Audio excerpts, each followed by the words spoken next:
Assalamualaikum warahmatullahi wabarakatuh. Baik, saya Ansori Kasri, NIM 211024764 akan mempresentasikan sebuah mata kuliah berkaitan dengan atom berelektron banyak.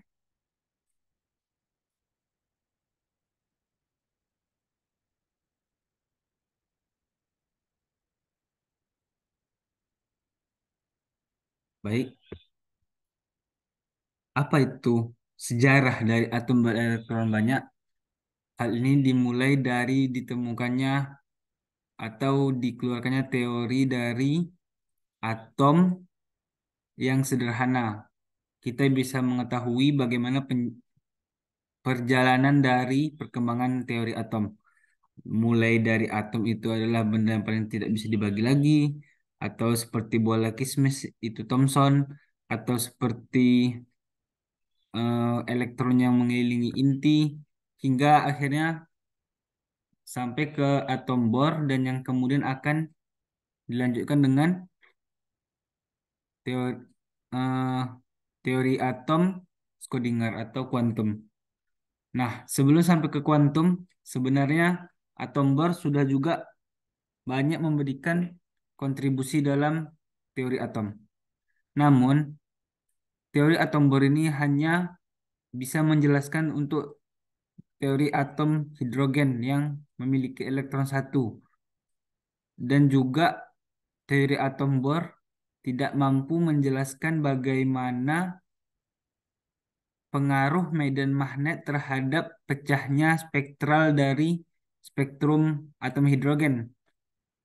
Nah, jadi untuk anak-anak semua agar diketahui bahwa itu salah satu kelemahan dari atom Bohr.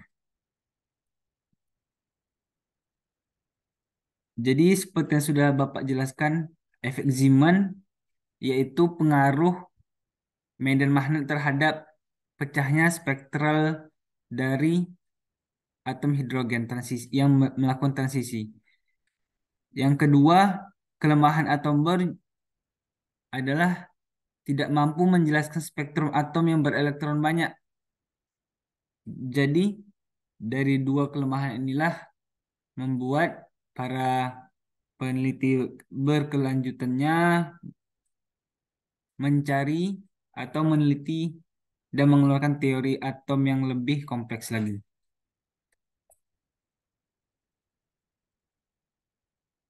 Pada dasarnya, elektron-elektron yang bergerak dalam orbitnya itu menunjukkan sifat gelombang atau kita kenal juga sebagai teori de Broglie. Karena apa? Pada kuantum atau teori atom kuantum, kita tidak bisa memastikan orbit pasti dari suatu elektron. Melainkan kita pada teori atom kuantum hanya menjelaskan dan mempresentasikan kebolehjadian atau presentasi peluang bahwa di daerah tersebut akan ditemui sebuah elektron yang berorbit. Oleh karenanya, teori atom Bohr ini tidak lagi digunakan, meskipun pada awalnya teori atom Bohr ini bisa menjelaskan tentang ground state dan lain sebagainya. Dan pada teori atom kuantum, kita dikenalkan dengan 4 bilangan kuantum. Dan bilangan kuantum tadi itu adalah bilangan kuantum utama, kuantum azimut, kuantum spin, dan kuantum magnetik. Atau singkatannya N, L, M, ML, sama MS. Dan kemudian kita timbul pertanyaan dari anak-anak juga, apa itu atom berelektron banyak? Jadi tadi sudah kita bahas banyak-banyak di belakang, dan kini sampai juga kita tentang atom berelektron banyak. Tombol elektron banyak itu bisa juga dikatakan dia atom yang banyak elektronnya atau lebih dari satu, sehingga sifatnya itu tidak sama lagi dengan sifat atom hidrogen. Karena atom hidrogen secara inti dia hanya memiliki satu proton dan dikelilingi oleh satu elektron. Ini adalah bentuk dari atom yang paling sederhana. Jadi atom berelektron banyak itu tidak lagi seperti hidrogen yang sederhana tadi, ya nak. Lantas apa kita kegunaannya untuk mempelajari atom berelektron banyak?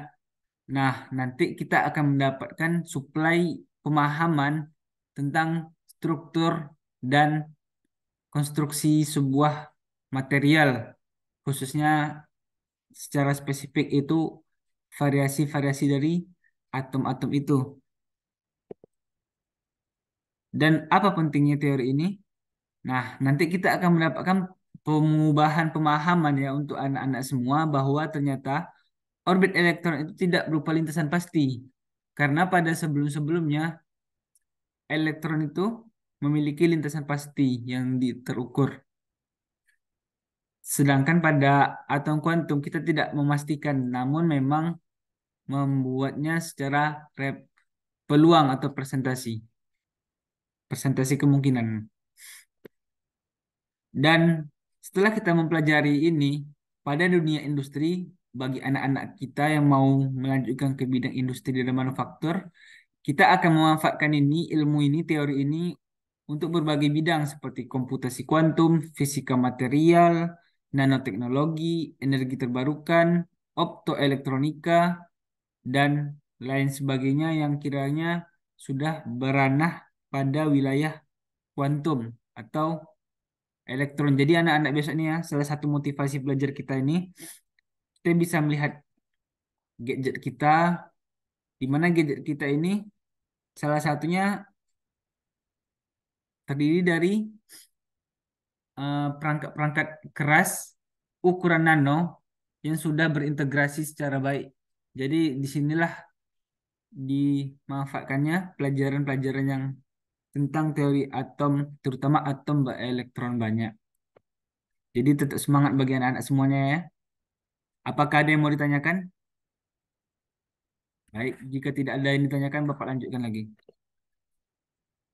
Nah, seperti yang dijelaskan, manfaatnya itu untuk apa? Teknologi berbasis nano, seperti yang kita jelaskan tadi, materinya. Baik, akhirnya sampai juga kita ke materi utama, yaitu atom berelektron banyak. Asal muasalnya, timbulnya pendapat dan penjelasan ini itu diakibatkan dari atom hidrogen, atom bor, yang tidak dapat menjelaskan spektral dari atom berelektron banyak, serta tidak mampu menerangkan fenomena yang terjadi pada efek Zeeman. Yang sudah saya Bapak jelaskan tadi, efek Zeeman itu adalah pecahnya spektral dari transisi suatu atom yang kemudian mengalami pemecahan akibat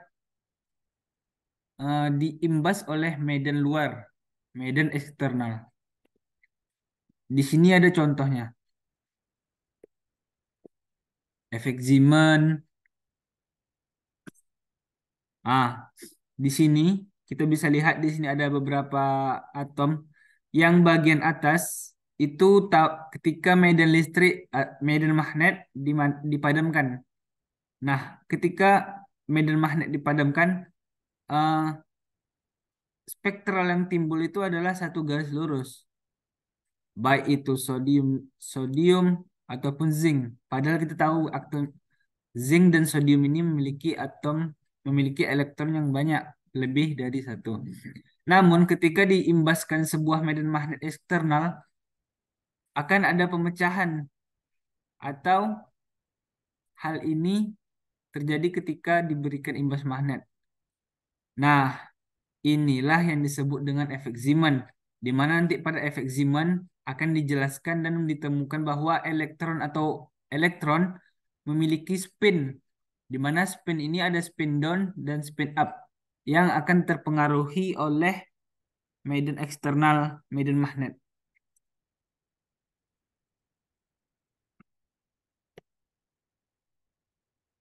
Hasil dari efek Zeeman ini yang sudah kita jelaskan itu ada penemuan dari dan teori dari spin up yang ke atas atau plus setengah dan spin down yang min setengah. Fenomena ini sebenarnya adalah diusulkan bahwa elektron itu punya momentum sudut intrinsik, artinya momentum sudut akibat rotasi elektron tersebut. Jadi intrinsik ya, kata-katanya intrinsik. Momentum sudah intrinsik. Nah, bilangan quantum spin ini itu adalah ada juga hubungannya sebetulnya dengan postulat Pauli yang mengatakan bahwa elektron di dalam atom tidak boleh memiliki empat bilangan kuantum yang sama. Jadi misalkan sudah punya elektron itu ada pada kulit yang sama, lalu ada subkulit yang sama, lalu ada orbital yang sama. Pasti pada elektron tersebut, insya Allah ada perbedaan dia itu pada spin up dan spin down-nya. Jadi anak-anak nanti tidak akan menemui elektron-elektron yang memiliki empat bilangan kuantum sama. Ini pendapat dan teori yang kita pakai untuk zaman sekarang ini, 2023.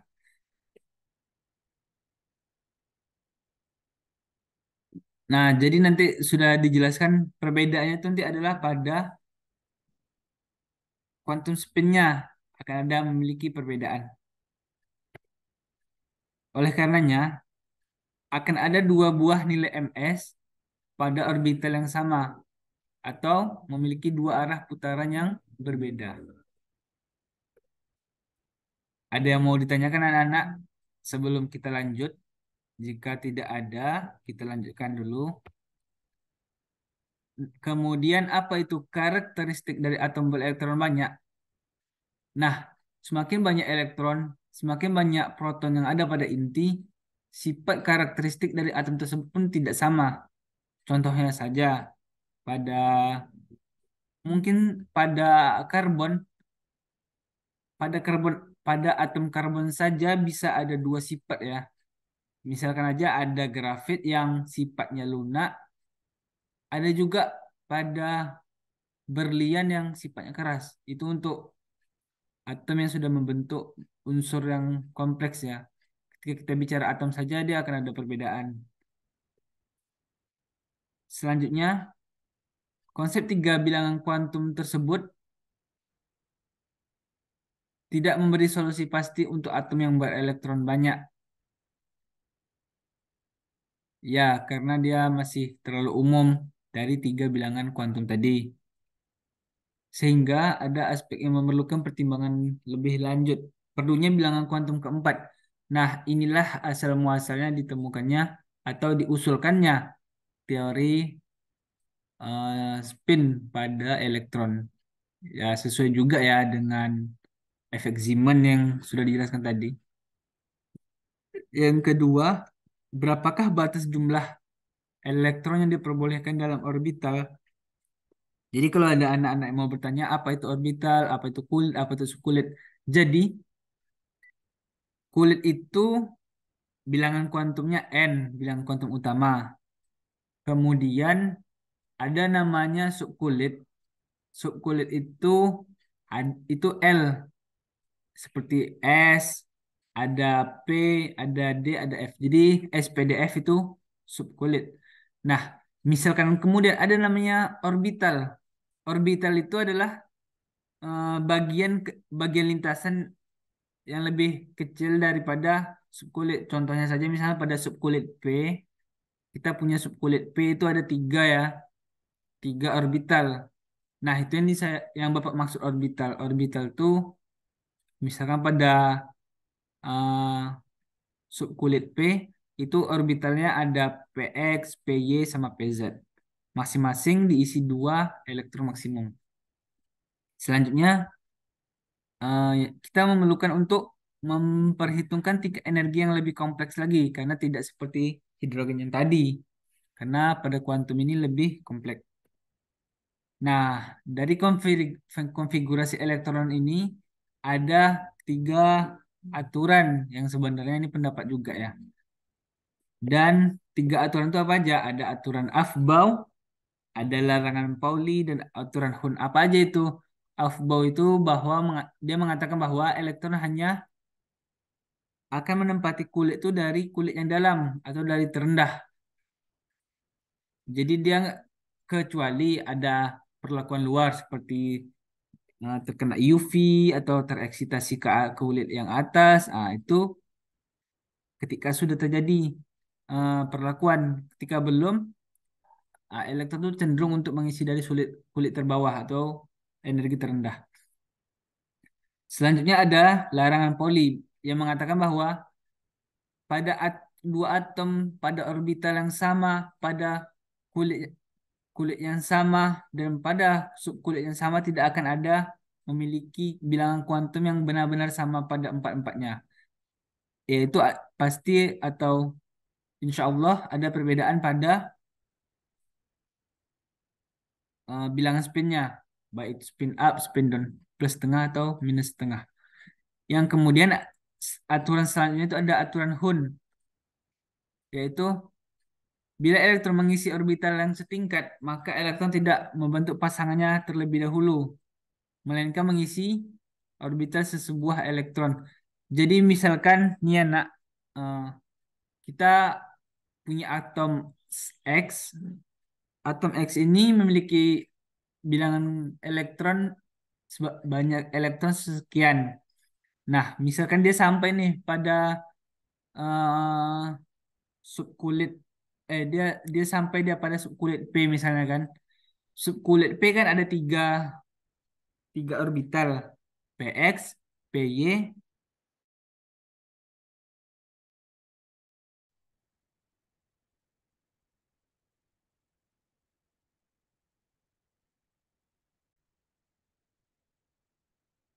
Maaf, tadi ada kesalahan, yaitu jaringan hilang. Jaringan WiFi hilang. Jadi kita lanjutkan lagi.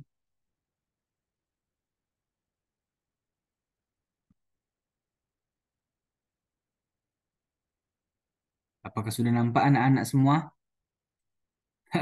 Udah sampai mana tadi kita nak? Ke aturan Han. Jadi misalkan pada subkulit P itu ada tiga orbital. Ada PX, PY, PZ. Nah, misalkan elektron itu ada empat misalnya ya, pada bagian PX, PY, PZ nih. Dia nggak akan mengisi eh gimana? Dia akan dia diisi tiga dulu, satu, dua, tiga, baru yang satunya lagi kan ada empat elektron. Empat elektron ini nanti dia ngisinya dari pinggir, pinggir, tengah, kanan. Nanti ada satu elektron lagi baru dia berpasangan sama elektron yang sebelah kirinya. Jadi dia nggak langsung ngisi, dia mencari kesetimbangan dulu.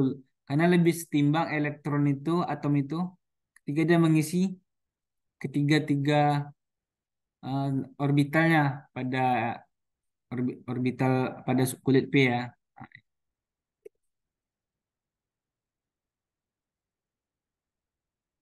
Nah, ini Aufbau. Jadi Aufbau itu dia kecenderungan mengisi elektron tuh dari energi terendah. Energi terendah tuh dari satu s dua p tiga p dan seterusnya. Nah, ini nih energi-energinya. Jadi sebelum meskipun pada kulit tiga kulit bilangan kuantum tiga kulit atom tiga empat s itu dia lebih rendah daripada tiga d. Jadi akan ada pengisian tuh ke empat s dulu baru ke tiga d pada subkulitnya. Meskipun demikian ya seperti ini dia. Selanjutnya larangan Pauli. Larangan Pauli tadi itu adalah tidak akan dua buah elektron pada orbital yang sama pun atau pada bagian manapun dia tidak akan memiliki bilangan keempat-empat bilangan kuantum yang sama. Dia ada yang berbeda. Seperti ini kan. Helium, dia memiliki dua elektron. Akan ada perbedaan pada spinnya. Spin positif setengah sama negatif setengah.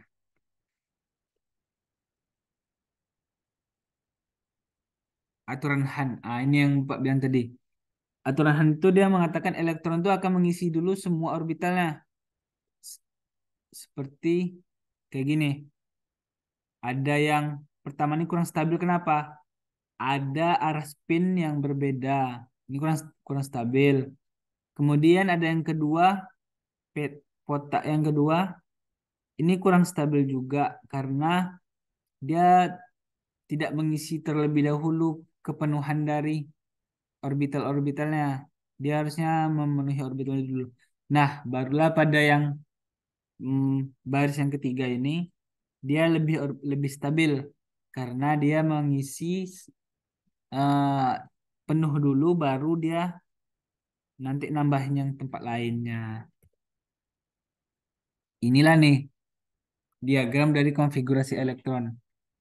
Ah, hidrogen ada satu elektron, helium ada dua elektron, lithium ada tiga elektron, dua di kulit satu, dan satu elektronnya lagi ada di kulit kedua, dan seterusnya demikian. Ini konfigurasi elektron yang berelektron banyak. Ini konfigurasi atom untuk elektron. Ini konfigurasi elektron untuk atom-atom berelektron banyak. Nah, ini salah satu contohnya. Larangan Pauli itu yang sudah kita bahas itu prinsip larangan yang membatasi elektron itu hanya menempati subkulit tertentu hanya terisi dua. Dan subkulit ini contohnya ada 0, 1, 2, 3, 4, bla bla bla bla.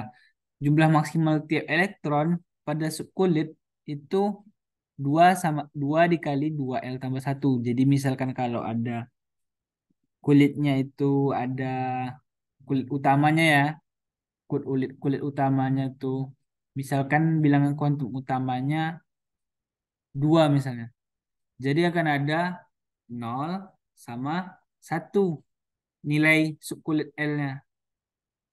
Nanti akan kita dapatkan jumlah elektron maksimal tiap-tiapnya. Itu kalau pada S itu ada jumlah maksimal 2, pada P itu maksimal 3 suborbital, pada D itu ada 5 orbital maksimal dan seterusnya. Dan kalau berdasarkan kulit, jumlah elektron maksimal itu 2N pangkat 2 untuk tiap-tiap kulit. Ini energi ionisasi dari elektron berelektron banyak, dari atom berelektron banyak. Nah, sadar nggak kita? Kalau kita lihat di sini, helium ada neon, argon, krypton, xenon, dan seterusnya yang merupakan dari golongan 8, itu dia ionisasinya tuh energi yang diperlukan tuh besar tuh. Dia paling atas. Kenapa? Karena pada atom-atom tersebut dia sudah stabil. Sehingga untuk mengionisasinya berat.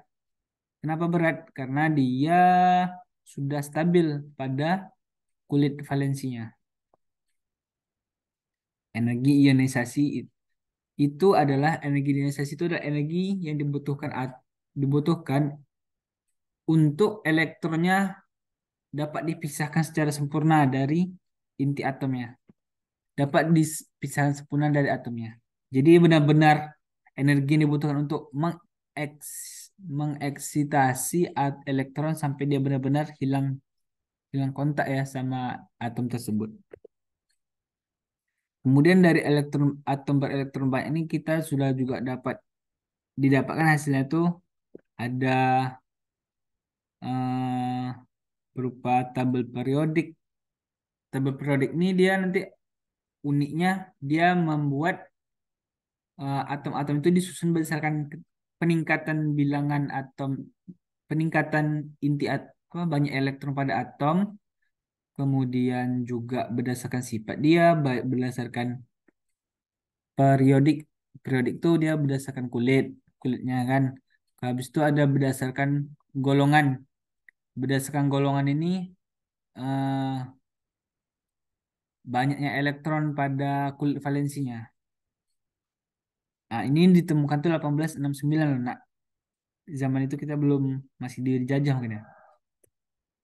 Lanjut, ini contoh tabel subperiodik unsur. Kemudian ini dia nih dari tabel periodik unsur eh, sub kulitnya bisa dilihat di sini ada 1s2s sampai sekian-sekian itu direpresentasikan dalam tabel periodik unsur. Nah, dari sifat-sifat yang diketahui, atom berelektron banyak ini dia digolongkan dari 1A sampai 8A, dan untuk golongan transisi atau golongan B itu dari 1B sampai 8B. Dan ini punya sifat-sifat yang berbeda-beda ya. Ada yang logam, ada yang alkali, ada yang gas apa namanya? Gas mulia dan lain-lain sebagainya. Nah, ini kalau periode satu itu sangat pendek, cuma dua unsur. Apa aja tuh? Hidrogen dan helium dan seterusnya. Untuk ini dia periode ini dia berdasarkan banyak elektron banyak kulitnya, banyak kulit kulit atomnya. Ada yang tanya anak? Oh, udah paham ya. Lanjut ya. Ini tadi contohnya, contoh dari tabel periodik unsur. Ini konfigurasinya. Jadi kalau kita tengok misalkan argon. Argon itu nomor atomnya 18. Artinya dia memiliki 18 proton pada intinya. Dan secara eh, atom normal atau atom netral, dia memiliki 18 elektron juga. Dan 18 elektron itu jika dikonfigurasikan, dia akan ada 1s2, 2s2, 2p6, 3s2, dan 3p6. Dan terisi penuh semua nih. Kemudian jari-jari atom. Semakin banyak kulit elektron dalam suatu atom, maka ukuran atom itu makin besar. Ya wajar ya, makin banyak kulit. Jadi kalau misalkan kulit atom-atom periode satu itu cuma satu kulitnya. Kalau atom periode 7 itu ada 7 kulitnya. Ya tentu dong lebih besar ya nak. Nah, kemudian ada elektronegativitas, itu ukuran yang memberi kemampuan atom bersaing dengan elektron untuk mendapatkan elektron. Makin besar elektronegativitas, misalkan ada dua atom yang sama-sama butuh elektron untuk stabil. Masing-masing ini dia akan bersaing nih berdasarkan elektronegativitasnya. Mana yang lebih memungkinkan elektron untuk kuat untuk ditarik, itu yang akan mendapatkan. Kemudian ada afinitas elektron. Afinitas ini adalah eh, bagaimana eh, seberapa mudah atom tersebut untuk menerima atau menarik elektron dari unsur yang reaktif. Jadi beda-beda ya. Ada afinitas, ada elektronegativitas, ada jari-jari atom, itu pengaruh dari kulit dan banyaknya elektron. Banyaknya kulit yang ada pada atom dan banyaknya elektron pada valensi. Jadi kesimpulannya, atom berelektron banyak memiliki banyak keunggulan dan banyak yang perlu kita pelajari. Dah sampai di sini, adakah anak-anak mau bertanya? Oh, sudah paham semua. Baik. Jika tidak ada yang ditanyakan lagi, eh, begitu banyak informasi yang kita dapatkan dari atom berelektron banyak. Semoga anak-anak semua bahagia dan enjoy terhadap materi ini. Dan jangan lupa setelah belajar, berusahalah bagaimana ilmu yang didapat bisa menghasilkan uang. Jadi ilmu itu bermanfaat. Semoga ilmu yang anak-anak terima bisa bermanfaat bagi bapak dan bagi anak semuanya. Ada yang mau tanya lagi? Jika tidak ada, baik. Terima kasih. Harap anak-anak nanti di rumah belajar lagi. Untuk hari ini kita nggak pakai tugas. Baik, sekian dan terima kasih.